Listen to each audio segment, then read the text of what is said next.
Phase 4 is composed of three contract packages. No? Ito yung nakikita ninyo dito. This will involve yung mga revetment, widening ng Marikina River from I think from 60 meters yata ngayon yung pan ng Marikina River, gagawin yata 120 or something. No, kita niyo yung revetment na nagagawa ngayon dyan.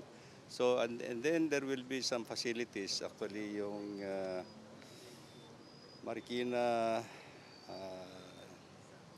gate control structure that will be implemented. Ito yung magpapahinto ng tubig baha galing sa Sierra Madre at ida-divert muna sa Manggahan Floodway papunta ng Laguna Lake. No? We are hoping that yung mga widening, revetment, saka ito baka matapos namin by 2028, pero yung Marikina Gate Control Structure baka 29-30 siguro na matapos yan.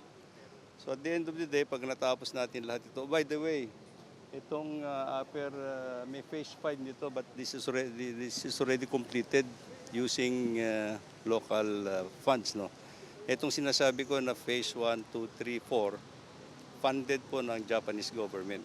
Matagal na po ito. So, continuing po ito.